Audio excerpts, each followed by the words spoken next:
پہلی بات کہ جملہ کمالات کی جامع ہے حضور کی شخصیت، کوئی شک نہیں۔ اس میں وہ شعر جو ہے حسن یوسف دم عیسیٰ ید بیضا داری، آنچ خوما حمد آرد تو تنہا داری، بہت صحیح ہے۔ حضرت یوسف علیہ السلام کا حسن، حضرت عیسیٰ کے سانس کے اندر پھونک میں جو تاثیر تھی، حضرت موسیٰ کے عصا میں، یہ ساری چیزیں آپ کو دی ہیں اللہ نے۔ جو تمام اچھوں کے اندر تمام اچھائیاں ہیں، وہ ساری اچھائیاں آپ میں جمع ہیں۔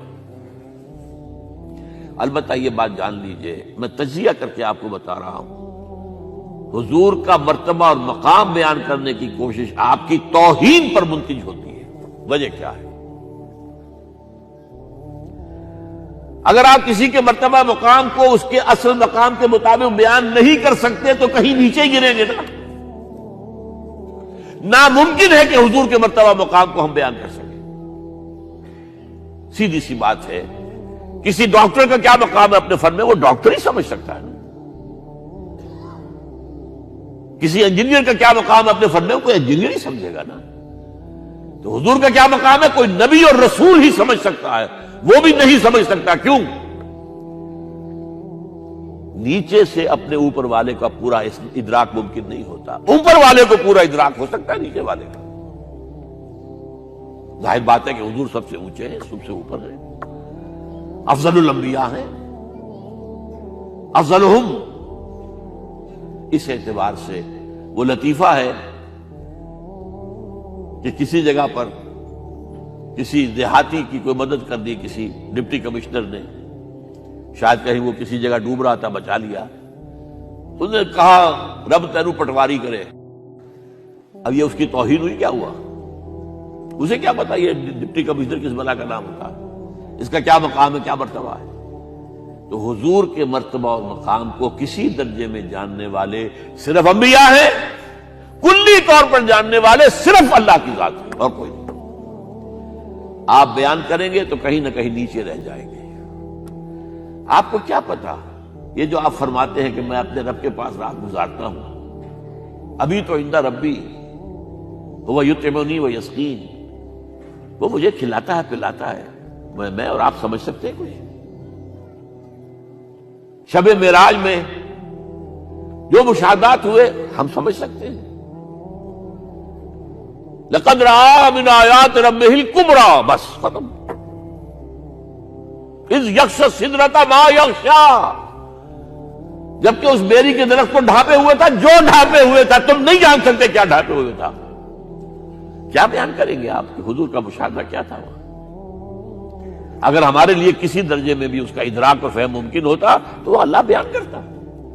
اذ یغشی السدرۃ ما یغشی، جبکہ اس بیری کے درخت کو ڈھانپے ہوئے تھا جو ڈھانپے ہوئے تھا، بس تم نہیں جان سکتے۔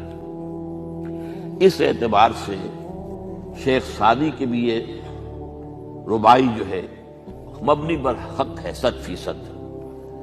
یا صاحب الجمال و یا سید البشر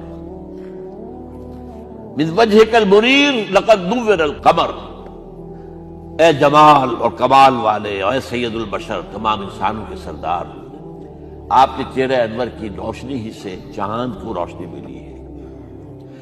لا یمکن الثناء کما کان حقہ، ممکن ہی نہیں ہے آپ کی ثنا جتنا کہ اس کا حق ہے۔ یہ بات میں نے بیان کی ہے، آپ نے شعر کے انداز میں پہلے سنی ہوگی، لیکن میں نے اس کا تجزیہ کر کے بتا، ممکن ہی نہیں ہے کسی انسان کے لیے کہ حضور کے مقام اور مرتبے کو بیان کر سکے۔ جو کوشش کرتا ہے، جرأت کر رہا ہے، جسارت کر رہا ہے، کہیں نہ کہیں توہین کا مرتکب ہو جائے گا۔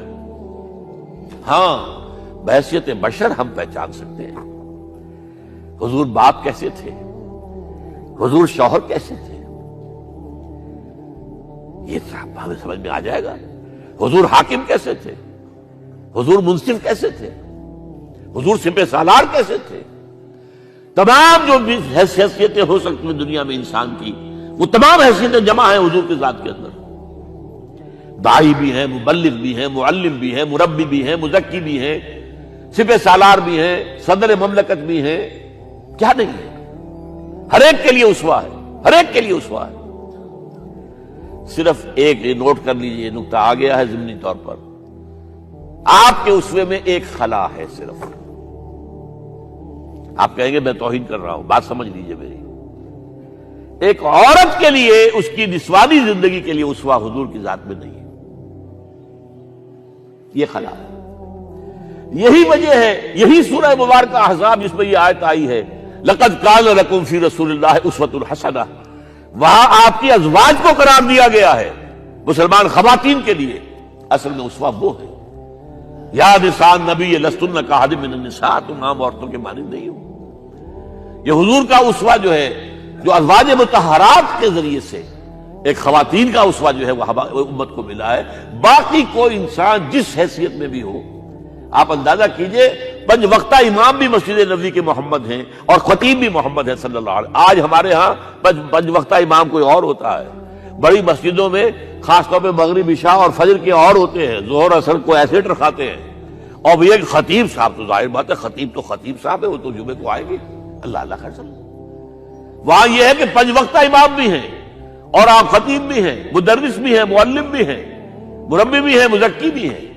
اور آپ نے دیکھا ہوگا ہمارے ہاں جو مشائخ ہوتے ہیں وہ تو نماز باجماعت میں بھی شریک نہیں ہوتے. وہ تو پتہ نہیں کس کیفیت میں کہاں جو ہے وہ نماز پڑھتے ہیں، علیحدہ پڑھتے ہیں تو علیحدہ پڑھتے ہیں، ورنہ وہ تو یہ کہ ہر وقت جو ہے وہ ایک خاص استغراق میں رہتے ہیں.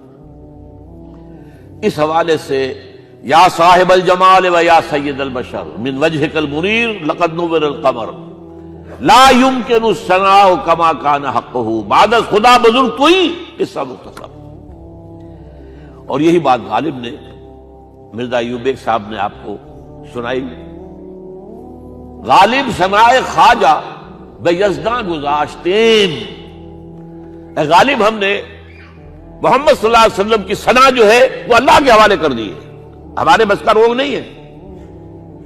غالب ثنا خواجہ بے یزداں گذاشتین کہاں ذات پاک، کہاں یہ کہ آن کا مخفف بن جاتا ہے عربی میں، کہاں کہ آن، کہاں ذات پاک